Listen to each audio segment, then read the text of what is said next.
Welcome to basics news. Rajanna Sircilla జిల్లా సింగారం గ్రామంలోని దర్శావళి గుట్ట ఆక్రమణలకు గురవుతుందని ప్రభుత్వం చర్యలు తీసుకోవాలని కలెక్టర్కు ఫిర్యాదు అందడంతో స్పందించిన రెవెన్యూ శాఖ అధికారులు మంగళవారం వేకువజామున గుట్ట వద్ద నిర్మించిన స్టేజీని కూల్చివేసి ఆ ప్రాంతంలో 144 సెక్షన్ విధించారు.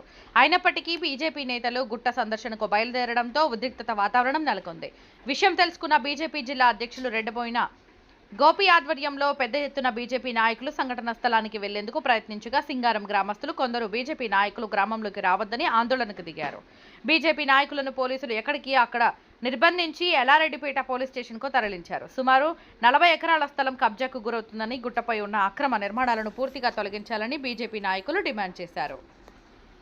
మండలం సింగారం గ్రామ పరిధిలో దర్శనాల గుట్ట అని పేరు చెప్పి మరి ఆ గుట్టను కొంత ప్రైవేటు వ్యక్తులు కబ్జా చేసే ప్రయత్నం చేస్తున్నారు. దాని మీద ఒక సమాధిని పెట్టి చెద్దర్లు కప్పే ప్రక్రియ చేస్తున్నారు.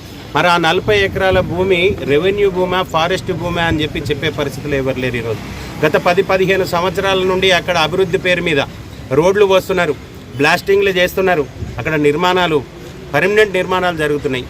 మరి వాటిలో భాగంగా వాటిని పరిశీలన చేస్తాం. మరి చోళుల కాలం నాటుగా, కాకతీయుల కాలం నాడు అక్కడ లక్ష్మీనరసింహస్వామి విగ్రహాలు ఉండే, హనుమాన్ విగ్రహాలు ఉండే, మరి అవన్నీ అవశేషాలు లేకుండా చేస్తున్నారు. మరి వాటిని సందర్శిద్దామని ఈరోజు మేము దర్శనాల గుట్ట సందర్శన కార్యక్రమం ఎల్లారెడ్డిపేట మండల శాఖ ఆధ్వర్యంలో పెట్టుకోవడం జరిగింది.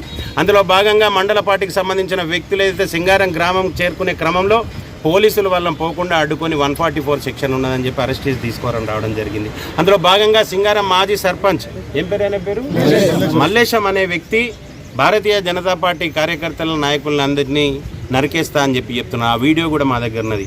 మరి ఈ రకంగా అక్కడ ఆ వ్యవహారాన్ని ఎవరు ప్రోద్బలంతో నడుపుతూ ఉన్నారు?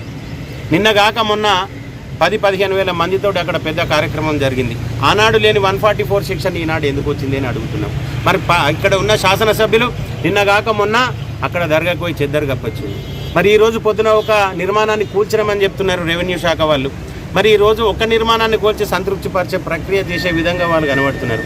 భారతీయ జనతా పార్టీ ఒకటే డిమాండ్ చేస్తుంది, ఆ గుట్ట కింద ఉన్న నిర్మాణాలు మీరు కూలుస్తారా ఉంచుతారా తర్వాత విషయం. గుట్ట పైన ఏదైతే పర్మనెంట్ నిర్మాణాలు జరుగుతున్నాయో వాటన్నింటినీ ఎప్పుడు జరిగినాయని చూడాలి. వాటన్నిటికీ పర్మిషన్లు ఉన్నాయా? పర్మిషన్లు ఉంటే ఎవరిచ్చిండ్రు? దానికి రోడ్డు వేయాల్సిన ఒక వ్యక్తికి ఏమవసరం ఉన్నది? దాని మీద అభివృద్ధి పేరుతోటి అందరిని పిలిచి అక్కడ భోజనాలు పెట్టే ప్రక్రియ ఎందుకు చేస్తున్నారు? మరి ఈరోజు ఇక్కడున్న శాసనసభ్యుడు గత 10 సంవత్సరాలుగా ఒక మతానికి సంబంధించిన వ్యక్తులకు దాన్ని దారాదత్తం చేసిండ్రు. మరి ఆయన గిట వాళ్ళకు భూమి ఏదలుచుకుంటే ఇదే దర్గాను జన్వాడ ఫామ్ హౌస్లో కానీ లేకపోతే కేసీఆర్ ఫామ్ హౌస్లో కానీ పెట్టాలి, అక్కడ చెద్దరు కప్పుకోవాలి. కానీ ఇక్కడ సిరిసిల్ల ఉన్న భూములను కొల్లగొట్టే ప్రయత్నం ఇక్కడున్న శాసనసభ్యుడు చేస్తున్నారు. ఈరోజు భారతీయ జనతా పార్టీ ఒకటే డిమాండ్ చేస్తున్నది, సింగారం మాజీ సర్పంచ్ను అరెస్ట్ చేసి రిమాండ్ చేయాలి. మరి వారి వీడియోకి సంబంధించిన పిటిషన్ కూడా మేము ఈరోజు ఇచ్చినాం, ఆ వీడియోని కూడా వారికి చూపెట్టినాం. ఈరోజు సిరిసిల్ల కలెక్టర్ గారికి, గౌరవ కలెక్టర్ గారికి మేము వినతి చేస్తున్నాం. ఏదైతే ఆ గుట్ట మీద నిర్మాణాలు ఉన్నాయో వాటన్నింటినీ తొలగించాలి. అదే రకంగా అంతకు ముందున్న అవశేషాలు ఏవైతే ఉన్నాయో హిందూ దేవుళ్ళవి వాటన్నింటి పరిశీలనకు గాను మాకు అనుమతులు ఇవ్వాలి. ఈరోజు హిందువుల గురించి పట్టించుకునే విధానం ఎక్కడా లేదు. ఈరోజు క్రైస్తవులను, మిగతా మతస్థులను అందరినీ ఇక్కడున్న శాసనసభ్యుడు రాజకీయం కోసం, వారి లబ్ధి కోసం వాడుకుంటున్నారు. మరి ఈరోజు వేములవాడను చూసుకున్నట్టయితే అక్కడ కూడా స్థానిక శాసనసభ్యుడు అంటున్నాడు ఆగమశాస్త్రం ప్రకారం మేము అభివృద్ధి చేస్తాం అని చెప్పి. ఆగమశాస్త్రం ప్రకారం ఆగమశాస్త్రంలో దర్గా ఉండాలని ఉన్నదా అన్న వేములవాడలో? ఈరోజు భారతీయ జనతా పార్టీని డిమాండ్ చేస్తున్నాం, నీ ఆగమశాస్త్రంలో గిట దర్గా ఉండాలని ఉంటే మాకు చూపెట్టండి. అభివృద్ధికి మేమేం అడ్డు కాదు, మీరు చేసే అభివృద్ధికి అడ్డు కాదు. మీరు చేసే ఆగమశాస్త్రం ప్రకారం అక్కడ అవశేషాలు ఏవైతే ఉన్నాయో ఉండాల్సినవి ఉండాయో, లేని వాటిని తొలగించాలి. హిందువులు ఎవరైతే ఉన్నారో మాట్లాడకుండా ఉంటున్నారు కదా అని చెప్పి ఇక్కడున్న ప్రాంతాన్ని మాత్రం మిగతా వాళ్ళకి దారాదత్తం చేస్తామని చెప్పి ఈ శాసనసభ్యులను కానీ ఈ వ్యతిరేకులను కానీ వీళ్ళందరికీ ఖబర్దార్.